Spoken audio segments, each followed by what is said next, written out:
کائنات میں وہ ہوتا ہے جو اللہ چاہتا ہے، وہ ہوگا جو اللہ چاہے گا، وہ ہوا جو اللہ نے چاہا۔ ساری دنیا کے انسان جو چاہتے ہیں اللہ کے بغیر نہیں کر سکتے، اللہ جو چاہتا ہے ہم سب کے بغیر کر دیتا ہے۔ یہ ذہن بنا کر پھر اللہ اس بات پہ لاتا ہے جب سب کچھ تیرے اللہ کے ہاتھ میں ہے تو اللہ کی مان کے چل کہ یہ تیرے پاس تھوڑی سی زندگی ہے، جیسے اللہ نے اس کائنات کو بنایا ہے ایسے ہی اس کائنات کو توڑنے والا ہے۔ ایک دن آئے گا، ازفت الازفہ، وہ قریب آ چکا ہے، لیس لہا من دون اللہ کاشفہ، اسے کوئی روک نہیں سکتا، ہٹا نہیں سکتا، وہ آئے گا۔ لا تأتیکم الا بغتہ، وہ اچانک آئے گا۔ وہ کیسے آئے گا؟ فَإِذَا نُفِخَ فِي الصُّورِ نَفْخَةٌ وَاحِدَةٌ، ایک آواز آئے گی بڑی خوفناک۔ ہے کیا عجب دن ہوگا، شب جمعہ آئے گی، جمعہ کی رات آئے گی، کسی کو نہیں خبر کہ آج کائنات کی آخری رات۔ پرندے واپس گئے ہوں گے اپنے درختوں پر، گھونسلوں پر، شیر اپنے ٹھکانوں پر، چیتے اپنے ٹھکانوں پر، بھیڑیے اپنے ٹھکانوں پر، بکریاں، اونٹ، گائے، بھینس اپنے اپنی جگہ پر۔ اور اگر یہ بولٹن اس وقت موجود ہوگا تو بولٹن کے باشندے سوئے ہوں گے اپنے گھروں میں، کوئی ادھر تیاری کہ میں نے جاب پہ جانا ہے، یہ میرا سامان پڑا ہے، میں نے اسکول جانا ہے، یہ میری کتابیں پڑھی ہیں، میں نے آفس جانا ہے، یہ میری فائلیں پڑھی، میرا لیپ ٹاپ پڑا ہوا ہے۔ یہ سب کچھ جیسے آج کی رات ہے ایسے ہی ایک رات آئے گی۔ دن جدا ہو کر کہے گا کہ میں کل آؤں گا، رات جدا ہو کر کہے گی میں تیرے بعد آؤں گی، اور تارے چاند ستارے بھی ابھر کر نکل کر کہیں گے ہم نے کل بھی نکلنا ہے اور ہم نے کل بھی طلوع ہونا ہے۔ سورج بھی غروب ہوتے ہوئے یہ سوچ رہا ہوگا کہ کل میں نے پھر بھی نکلنا ہے، اور چاند بھی سوچ رہا ہوگا کہ میں نے اگلے دن بھی نکلنا ہے، لیکن اللہ کے سوا فرشتوں تک کو نہیں پتا کہ آج آخری دن آ چکا ہے۔ اور میرے نبی نے عجب نقشہ کھینچا ہے قیامت کے دن کا۔ ہم نے کہا عورت روٹی پکا رہی ہوگی، اس کے ہاتھ میں روٹی ہوگی۔ اب تو یہاں روٹی پکانے کا رواج بہت کم ہو گیا، لیکن پھر بھی پکاتے ہیں۔ روٹی پکا رہی ہوگی، اس کے ہاتھ میں روٹی ہوگی، ابھی توے پہ ڈالنے جا رہی ہوگی۔ اور ایک چیز آپ کے ہاں بالکل نہیں ہے، ہمارے ہاں اب بھی ہے کہ وہ دہی کو اس میں سے مکھن نکالتے ہیں، دہی کو وہ کرش کرتے ہیں، پھر اس میں سے مکھن نکال۔ یہ ہمارے گھروں میں ہوتا ہے، ہر گھر میں ہوتا ہے، خاص طور پر دیہاتوں میں۔ تو ایک عورت ایسے وہ اس دہی کو بلو کر کرش کر کے اس سے مکھن کا پیڑا یوں بنا رہی ہوگی، اور بنا کر برتن میں ڈالنے کے لیے ایسے کر رہی ہوگی، ایسے کر رہی ہوگی۔ یہ تہذیب اب آپ تو سمجھ نہیں سکتے چونکہ آپ تو ادھر کے لوگ بن گئے اب، تو ہمارے دیہاتوں میں اب بھی یہ تہذیب ہے، ایسے کر رہی ہوگی، ایسے کر رہی ہوگی۔ اور پھر آپ نے فرمایا کہ ایک آدمی اپنے اونٹ کو چارہ ڈالنے کے لیے اس جگہ کو صاف کر رہا ہوگا کہ میں صبح ہو گئی ہے، میں اونٹ کو چارہ ڈالوں، اور پھر میرا اونٹ کھائے، پھر اس کو لے کر میں کام پہ جاؤں۔ اور دکاندار جھاڑو دے کر اپنی سیٹ پہ بیٹھ چکا ہے، اور گاہک انٹر ہوتا ہے اور اسے کہتا ہے کہ 10 میٹر مجھے کپڑا چاہیے، اور اس کے لیے یوں کپڑا ناپ رہا ہے، ناپ کے 10 میٹر، 5 میٹر، 4 میٹر، 2 میٹر پر اس نے یوں کینچی رکھی، کینچی یہاں ہے، اور اس نے جیب سے پیسے نکالے اور گننے لگا کہ میں نے اس کو 100 پاؤنڈ دینا ہے۔ وہ گننے میں لگا ہوا ہے، یہ کاٹنے میں لگا ہوا ہے، اور دور کھیت میں ایک آدمی ہل چلا رہا ہے، اور ایک آدمی بیج ہاتھ میں لے کے یوں پھینکنے جا رہا ہے، اور ایک آدمی پانی لگانے کے لیے اس پانی کو ڈائیورٹ کر رہا ہے۔ اور ادھر بازار میں جلدی لوگ بھاگے جا رہے ہیں، جاب والے ایک نوالا منہ میں ہے، ایک ہاتھ میں، اور بھاگے جا رہے ہیں۔ میں آج لیٹ ہو چکا ہوں، میرا جاب کا ٹائم جا رہا ہے، میرا اسکول کا ٹائم جا رہا ہے۔ یہ ایسا ہی ایک سما ہوگا، بولٹن اٹھے گا، انگلینڈ اٹھے گا، امریکہ اٹھے گا، ایشیا اٹھے گا، یورپ اٹھے گا، افریقہ اٹھے گا، ہندوستان اٹھے گا، پاکستان اٹھے گا، Burma, Malaysia, Thailand, Indonesia اسی طرح اٹھیں گے جیسے روزانہ اٹھتے ہیں، پر اللہ کے سوا کسی کو نہیں پتہ کہ آج شام ہو گئی ہے۔ لہٰذا ایسے، اور ایک ماں چھوٹے بچے کو ناشتہ کرا رہی، جلدی سے اس کو اسکول لے جانا ہے، تو بریڈ اس کے ہاتھ میں، اس کے منہ میں ڈالے، یہاں تک نوالا ہے، یہاں تک نوالا آیا ہے، یہاں تک نوالا آیا ہے، اور اس نے یہاں کینچی رکھی ہے، اس نے جیب سے نکال کر پیسے گننے شروع کیے ہیں، وہ پانی کو ڈائیورٹ کر رہا ہے، وہ یوں مٹھی بھر کے اپنا بیج پھینک رہا ہے، وہ اونٹ کے کھانے کی جگہ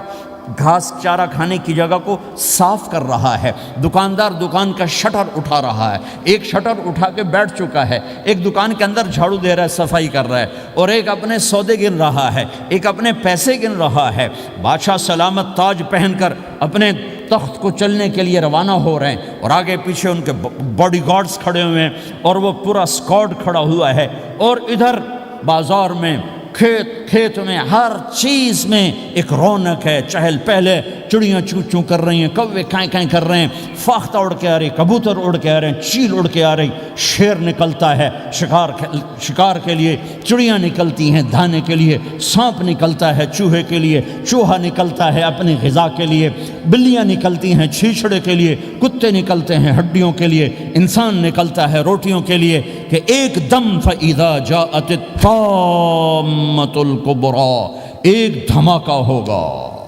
ہائے ہائے، اور وہ کینچی والے کی کینچی یوں گر جائے گی، کپڑا یوں گر جائے گا، نوٹ والے کے ہاتھ سے نوٹ یوں بکھر جائیں گے، بٹوا یوں بکھر جائے گا، بیج والے کا ہاتھ یوں گرے گا، بیج وہیں گر جائے گا، نوالا بنانے والی کے ہاتھ میں نوالا بیٹے کے منہ تک نہیں جائے گا، یوں گر جائے گا، اور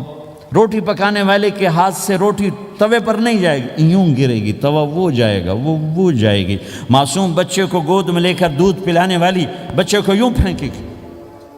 اور بھاگے گی، لیکن آج نہ بچے نے بچنا ہے، نہ ماں نے بچنا ہے، بوڑھے ماں باپ کو چھوڑ کے لوگ بھاگیں گے، بیویوں کو چھوڑ کے خامند بھاگیں گے، خامند کو چھوڑ کے بیوی بھاگے گی، دشمن کو دشمن یاد نہ رہے گا، یار کو یار یاد نہ رہے گا، اور ہندوستانی کو ہندوستان یاد نہ رہے گا، پاکستانی کو پاکستان یاد نہ رہے گا، وہ آواز ایک دم تیز ہوگی، تیز ہوگی، تیز ہوگی، تیز ہوگی، آواز کی شدت کانوں کے پردے پھاڑتی جا رہی، پر انسان بڑا سخت جان ہے، یہ نہیں مرے گا، پہلے جانور مریں گے، پہلے آسمان ٹوٹے گا، اذا السماء انشقت وَأَذِنَتْ لِرَبِّهَا وَحُقَّتْ وَإِذَا الْأَرْضُ مُدَّتْ وَأَلْقَتْ مَا فِيهَا وَتَخَلَّتْ وَأَذِنَتْ لِرَبِّهَا وَحُقَّتْ، وہ آسمان پھٹا، اذا الشمس قُوِّرَتْ، وہ سورج ختم ہوا، وَإِذَا النُّجُومُ انْكَدَرَتْ، وہ ستارے جھڑ گئے ٹوٹ گئے، وَإِذَا الْجِبَالُ سُيِّرَتْ، پہاڑ ریت بن گئے، وَإِذَا الْعِشَارُ عُطِّلَتْ، جانور منہ اٹھا کے بھاگ پڑے، اذا السماء انفطرت، آسمان پھٹا، وَإِذَا الْكَوَاكِبُ انتثرت، ستارے ٹوٹے، وَإِذَا الْبِحَارُ فُجِّرَتْ، سمندروں میں آگ لگ گئی، وَإِذَا الْقُبُورُ بُعْثِرَتْ، قبریں اکھڑ گئیں، انسان ادھر بھاگا ادھر بھاگا، ہر چیز کو تباہ ہوتے دیکھ رہا ہے، پہاڑ ریت بن رہے ہیں، جنگلوں میں آگ لگ رہی ہے، سمندروں میں آگ لگ رہی ہے، آنکھوں کے سامنے سورج کو بکھرتا دیکھیں گے، اندھا ہوتا جہاں، چاند ٹکڑے ٹکڑے، تارے ٹکڑے ٹکڑے، آسمان ٹکڑے ٹکڑے، اور ان کی ایسی سخت جان، یہ سب دیکھیں گے۔ ان سارے مناظر کے بعد پھر میرے اللہ کی ایک خوفناک اسرافیل کی آواز آئی، اور سب، آج کوئی رونے والا نہیں ہے، آج کوئی کفن دینے والا نہیں ہے، آج کوئی قبر میں ڈالنے والا نہیں ہے، آج کوئی کندھا دینے والا نہیں ہے، آج سب کی اکٹھی موت ہے، آج سب ختم ہیں۔ پھر میرا رب پہلے آسمان کے فرشتوں کو موت دے گا، پھر دوسروں کو، پھر تیسرا آسمان، پھر چوتھا آسمان، پھر پانچواں آسمان، پھر چھٹا آسمان، پھر ساتواں آسمان، پھر اللہ تعالیٰ عرش کے فرشتوں کو موت دے گا، پھر اللہ تعالیٰ فرمائے گا جبریل میکائیل مر جائیں،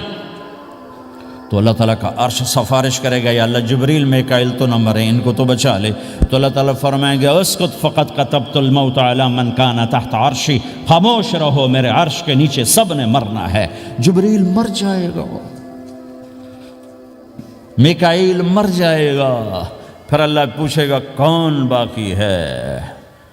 تو وہ کہے گا یا اللہ اسرافیل جو پھونک رہا ہے وہ باقی ہے اور میں باقی ہوں۔ اللہ کہیں گے اسرافیل مر جائے، تو اسرافیل وہ جو ہاتھ میں لے کے پھونک مار رہے ہوں گے سور، وہ ان کے ہاتھوں سے گرے گا اور اسرافیل میں گرے گا، اور وہ سور یوں اڑتا ہوا اللہ کے عرش کے ساتھ جا کر ٹک جائے گا۔ پھر اللہ فرمائے گا کون باقی ہے؟ اب اسرائیل کی ٹانگیں کانپیں گی، سب کو موت کا ذائقہ چکھانے والا آج خود چکھنے لگا ہے۔ کون باقی؟ یوں دھڑ دھڑ دھڑ دھڑ دھڑ دھڑ ٹانگیں، یا اللہ بس اب تو تیرا یہ غلام باقی ہے، باقی تو سب اتر گئے موت کے گھاٹ۔ تو میرا اللہ تعالیٰ کہے گا مت فإنک خلق من خلق، تو بھی مر جا، تو بھی میری ایک مخلوق ہے۔